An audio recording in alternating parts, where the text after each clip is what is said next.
Nous arrivons maintenant au moment de la prière, un moment spécial où je vous demande tous d'avoir la foi et surtout de garder votre foi en Jésus-Christ. C'est toujours Jésus qui guérit. Moi, je ne guéris pas, mais c'est Jésus qui guérit et nous allons nous appuyer sur une parole qui est dans Matthieu 8, versets 8 à 11. On nous parle du centenier qui était désespéré, qui cherchait que Jésus guérisse son serviteur, même si Jésus était d'accord pour aller chez lui pour guérir son serviteur, mais il a dit à Jésus des paroles qui l'ont vraiment touché. Il a dit qu'il a des supérieurs et que lui aussi il a des soldats qui sont sous ses ordres. Autrement dit, il a des soldats qui exécutent ses ordres. Il dit, quand je dis va, il va. Quand je dis viens, il vient. Donc il a dit, si moi j'ai cette autorité, il va voulu montrer à Jésus que si Jésus dit un seul mot, les anges vont obéir à Jésus. Donc Jésus n'avait pas besoin d'aller jusqu'à sa maison pour que son serviteur guérisse. Il suffisait que Jésus dise un seul mot. Ça a touché Jésus. Au verset 10, il a été étonné. Il a dit, même en Israël, je n'ai pas trouvé une aussi grande foi. Est-ce que tu peux avoir cette foi de croire que si Jésus dit un seul mot sur ta maladie ou ton problème, tu seras guéri ou tu seras délivré? Mets ta main là où tu souffres, ou si tu ne sais pas exactement mettre ta main, tu mets sur ton cœur. Si c'est une femme qui veut un enfant, mets ta main sur le ventre. Encore une fois, l'important ce n'est pas de vomir, ce n'est pas de tomber, ce n'est pas la manifestation, c'est la foi que si Jésus dit un seul mot, tu seras visité. Peut-être ça sera vu immédiatement ou même après, mais ce qui compte c'est ta foi en Jésus-Christ. Dans quelques secondes, nous commençons la prière.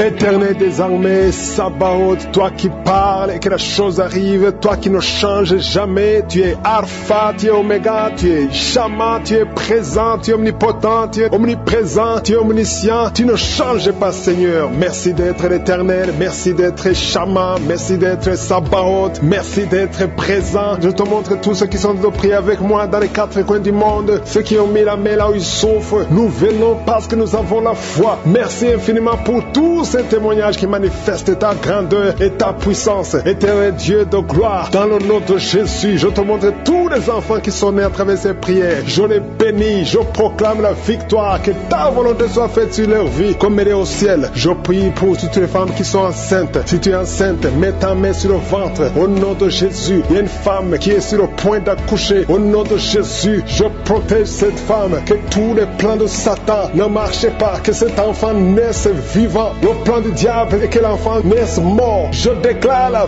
vie sur cet enfant au nom puissant de Jésus. Alléluia, merci Seigneur. Il y a une femme qui est visitée d'une façon extraordinaire. Une femme qui est en train de courir. Tu écoutes mais tu cours parce que tu sens des démangeaisons tout le corps. Tu cours dans ta maison. Le Seigneur te délivre. Alléluia, merci pour la délivrance. Je brise tous les liens sataniques. Tu as été ensorcelé. Au nom de Jésus, sois libéré. Je dis sois libéré. Reçois la puissance de Jésus. Que la main de Jésus te touche. Sois libéré maintenant. Alléluia. Il y a un enfant qui ne parlait pas, qui commence à parler. Pendant la prière, tu commences à parler. Au nom de Jésus, merci pour la visitation. Il y a quelqu'un qui m'écoute, qui a des gris-gris dans ta maison, dans ton sac. Va brûler ces gris-gris parce que le Seigneur te cherche. Il veut te libérer. Au nom de Jésus. Merci Seigneur. Il y a 3 personnes qui souffrent du cancer. Il y a un homme qui souffre du cancer de prostate. Il y a une femme qui a un cancer du sang. Et une autre femme qui a un cancer du sein. Mets la main là où tu souffres. Et la foi. Déclare la puissance. Alléluia. La même puissance qui a ressuscité Jésus. La même puissance qui a ressuscité Lazare est présent. Il y a des anges qui bougent partout. Il y a des anges qui touchent beaucoup de gens. Au nom de Jésus. Il y a quelqu'un qui sent le feu sur la tête. Tu souffres de la dépression. À partir de maintenant, tu es libéré. Alléluia. Commence à confesser. Confesse la délivrance. Confesse le nom de Jésus. Confesse le nom de Jésus. Parce que je sens qu'il y a beaucoup de gens qui sont délivrés. Il y a un homme qui souffre des reins. Tu souffres. Ça fait des années que tu fais le traitement des reins. Le Seigneur te guérit. Au nom de Jésus. 2 personnes qui vivent avec le virus VIH. La prochaine fois que tu iras à l'hôpital, ce n'est pas indétectable, mais on dira que c'est négatif. On ne verra pas le virus. Il n'y a plus de virus. Lorsque le Seigneur te visite, au nom de Jésus. Merci Seigneur. Merci pour cet enfant. Alléluia. Une femme qui est enceinte depuis qui a dépassé les 9 mois et l'enfant ne sort pas. Au nom de Jésus. Que cet enfant sorte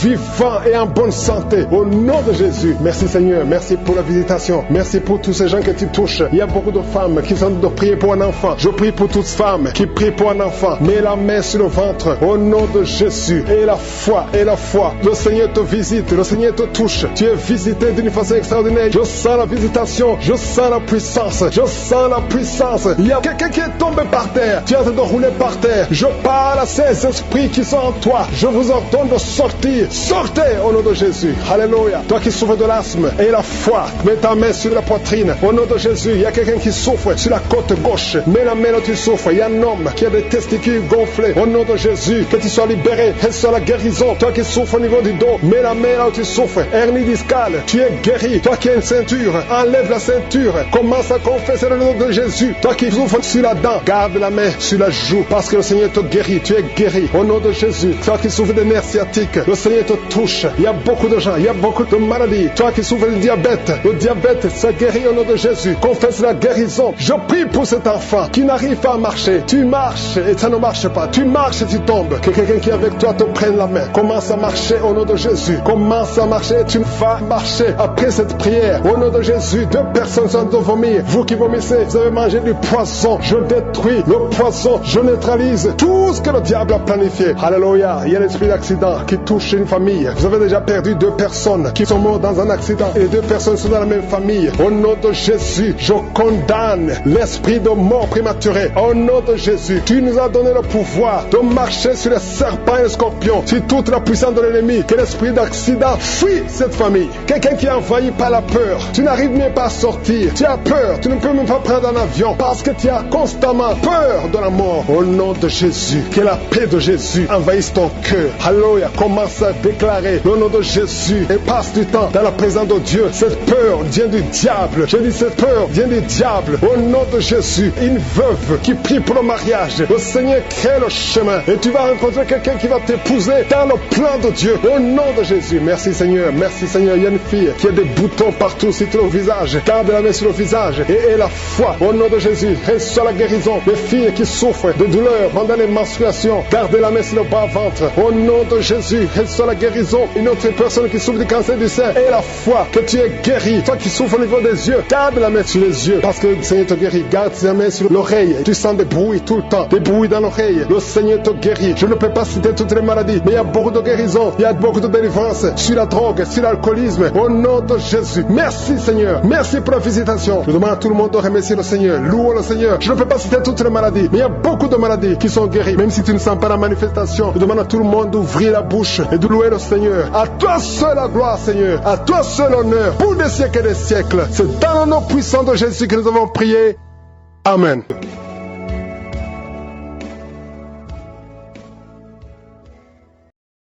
Alors, la question qu'on se pose aujourd'hui, c'est d'où vient la véritable puissance? Je ne parle pas de la force physique, celle qu'on voit à la salle de sport, ni de l'autorité d'un titre. Non, plutôt cette force intérieure, cette solidité qui fait qu'on ne s'effondre pas quand tout va mal. Et pour explorer ça, on va se plonger dans un enseignement de Chris Nikumana que j'ai trouvé vraiment fascinant. Et ce qui est intéressant, c'est que ça part d'une idée un peu à contre-courant. L'idée que, en fait, on se trompe presque toujours sur l'origine de la force, chez les autres et même en nous. On ne regarde pas au bon endroit. Pour décortiquer ça, on va s'appuyer sur des récits bibliques très connus, en commençant par celui que tout le monde croit connaître par cœur, l'histoire de Samson. Oui, et l'analyse démarre justement sur cette idée reçue universelle. La force de Samson, c'est dans ses cheveux. C'est l'image d'Épinal, la première chose qui vient à l'esprit, quoi. Et ses ennemis, les Philistins, ils sont complètement obsédés par ça. Toute leur stratégie, c'est comment on découvre le secret de sa chevelure pour enfin le maîtriser. Et pour y arriver, ils utilisent la méthode la plus vieille du monde. Ils exploitent sa faiblesse pour les femmes, en l'occurrence Dalila. Mais l'enseignement insiste sur un détail psychologique qui est souvent survolé. Dalila, elle lui demande pas son secret une fois ou deux. Le texte précise qu'elle le tourmente chaque jour avec ses paroles. C'est de l'usure. Jusqu'à ce que son âme soit, et je cite, « impatientée à la mort ». C'est de l'usure pure et simple. Exactement. Et la leçon qui en est tirée, c'est que face à une tentation qui persiste, la discussion, C'est une stratégie perdante. L'adversaire, qu'on l'appelle tentation ou diable, il a une patience infinie, il se fatigue jamais. La seule option, c'est la fuite. Mais Samson, lui, il reste et il discute. Et à la fin, il craque. Il finit par tout lui dire. Il révèle son secret. Oui, il lui dit qu'il est un Nazaréen, c'est-à-dire une personne consacrée à Dieu depuis sa naissance. Et l'une des règles, c'était que le rasoir ne devait jamais toucher sa tête. C'était le signe visible de son alliance, en quelque sorte. Une fois qu'il a dit ça, c'est fini. C'est fini. Dalila l'endort, elle appelle un homme pour lui raser ses 7 tresses, et sa force le quitte. Mais le point crucial, et l'enseignement insiste beaucoup là-dessus, ce n'est pas tant la coupe de cheveux en elle-même. Non. Le texte dit que sa force s'en va parce que l'Éternel s'était retiré de lui. La coupure physique n'était que le symptôme d'une rupture spirituelle. Et pour illustrer cette perte, le prédicateur utilise une analogie moderne qui est vraiment percutante. Il fait un parallèle avec l'attaque du Hamas en Israël en octobre de l'année précédente. Il rappelle que l'attaque a eu lieu un jour de fête, un moment où la vigilance était plus faible. Et surtout, les premières cibles, ce n'étaient pas les bases militaires. C'était ce qu'il appelle les yeux d'Israël, les radars, les caméras de surveillance. Les tours d'observation. Exactement. C'est seulement après avoir aveuglé le système de défense que les assaillants ont pu entrer. Et le parallèle est saisissant. Oui, parce que font les Philistins à Samson une fois qu'ils l'ont capturé? La toute première chose, Avoir même de l'enchaîner. c'est de lui crever les yeux. C'est ça. C'est une image incroyablement forte. Ça suggère que la perte de vision, de discernement en fait, précède toujours la perte de puissance. On est déjà vulnérable, déjà aveugle, bien avant que la force physique ne disparaisse. C'est exactement ça. La défaite était intérieure avant d'être extérieure. Et c'est là que les Philistins commettent leur plus grosse erreur, une erreur stratégique monumentale. Ah oui, laquelle? Ils pensaient que la puissance était dans les cheveux. Or, et c'est le aha moment de l'histoire, la puissance n'était pas dans les cheveux, qui ne sont que de la matière morte. Elle était dans ce qui les faisait pousser. La racine. La racine, le follicule pileux. Ils ont coupé la manifestation visible, mais ils ont laissé la source intacte. Et bien sûr, pendant que Samson est en prison à Gaza, aveugle, humilié, forcé à tourner une meule, ses cheveux recommencent à pousser. Voilà, trouvé. Il pousse les colonnes et fait s'effondrer tout le bâtiment. Sur lui et sur des milliers de ses ennemis. Le texte dit qu'il a tué plus de gens dans sa mort que durant toute sa vie. C'est fou! C'est fou. Et ce qui est dingue dans cette conclusion, c'est cette idée de rédemption et de puissance décuplée après l'échec. C'est après avoir tout perdu, après avoir été humilié, aveuglé, qu'il accomplit son plus grand exploit. C'est un message de résilience assez incroyable. D'accord, donc pour Samson, la leçon est claire. Ne pas confondre la manifestation de la force avec sa source. Les cheveux, c'est le signal, pas le moteur. Mais alors, si c'est pas dans les attributs extérieurs, où est-ce qu'on la trouve, cette force? Oui, et c'est là que l'enseignement quitte l'histoire de Samson pour explorer d'autres figures. Il mentionne brièvement Élisée, dont on pensait que le pouvoir était dans son bâton, mais non, c'est pas l'objet qui compte. Mais l'exemple le plus développé, c'est celui de Paul et Silas. Et là, on change complètement de registre, On passe de la force physique surhumaine. à une situation d'impuissance totale. Ils sont en prison, battus, les pieds et les mains enchaînés dans un cachot. On peut difficilement faire plus impuissant. Et au lieu de se plaindre, ce qui serait la réaction la plus humaine, ils font un truc complètement inattendu. Grenier les entendent. C'est ça. Dans leur cas, leurs mains et leurs pieds étaient neutralisés, mais leur bouche était libre. Et c'est là que se trouvait leur source de puissance à ce moment-là. Tout à fait, leur force n'était plus dans leurs membres, mais dans leur voix. Et le résultat est sismique, au sens littéral du terme.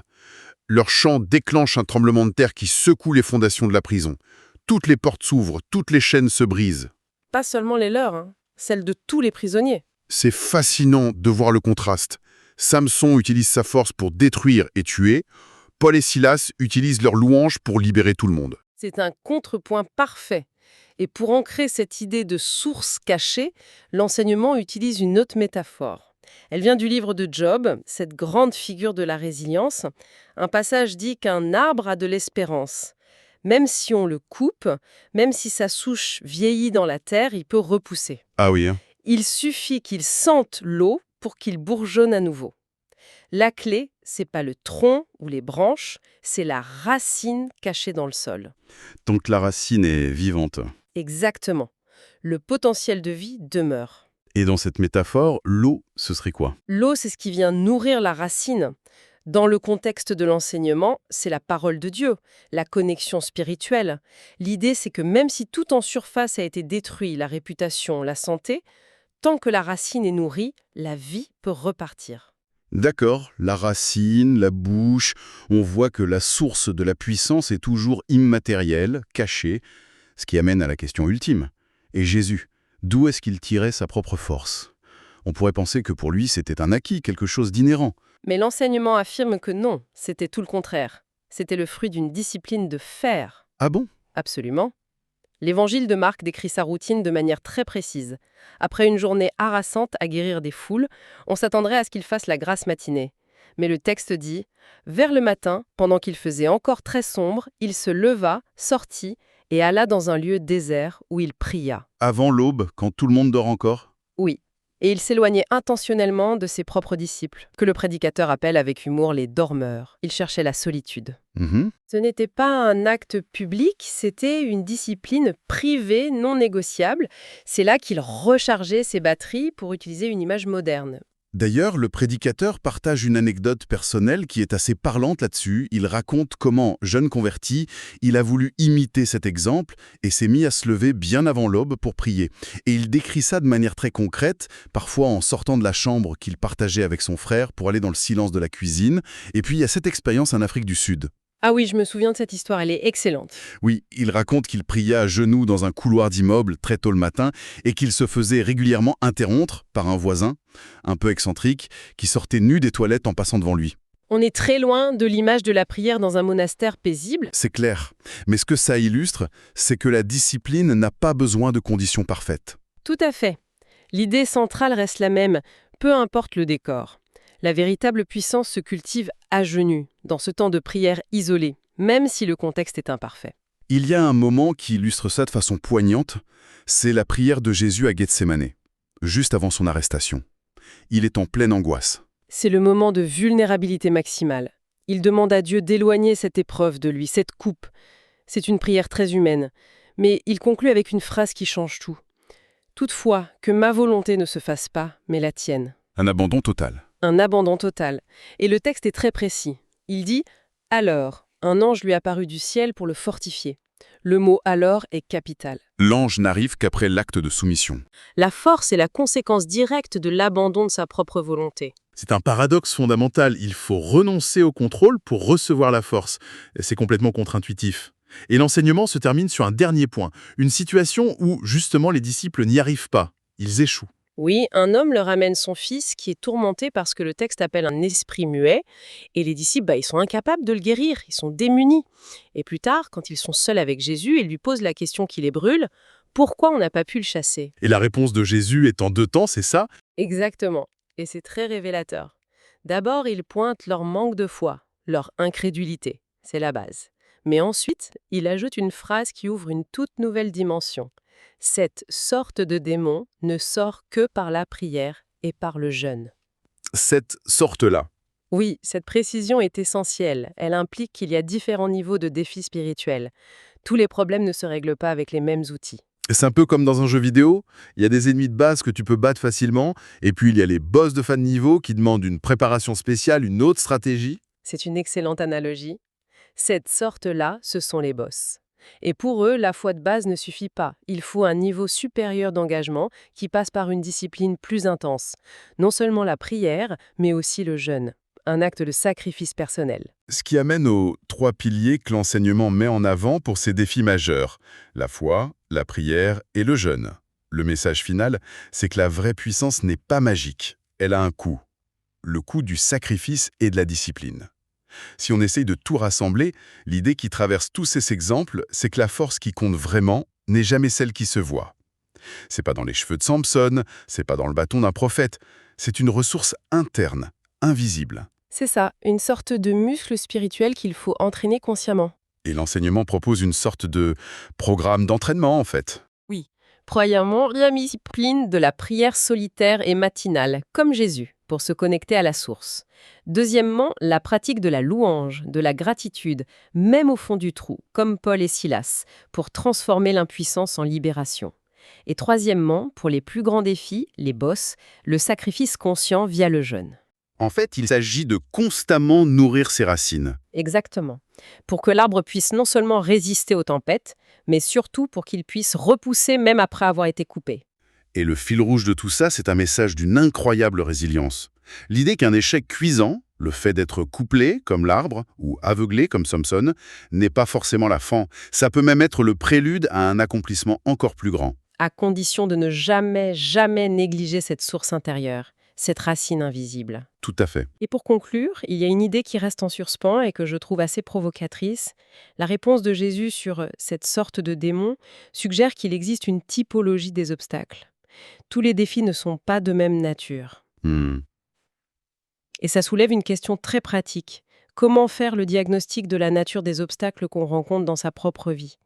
Comment savoir si on fait face à un problème qui demande une simple persévérance ou à un boss qui exige de passer à un niveau supérieur d'engagement, de prière et de jeûne ? Ça implique une sorte de discernement spirituel avant même d'agir ? Oui, pour ne pas utiliser les mauvais outils face aux mauvais problèmes. C'est une question qui invite à une introspection assez profonde sur notre propre préparation face aux épreuves.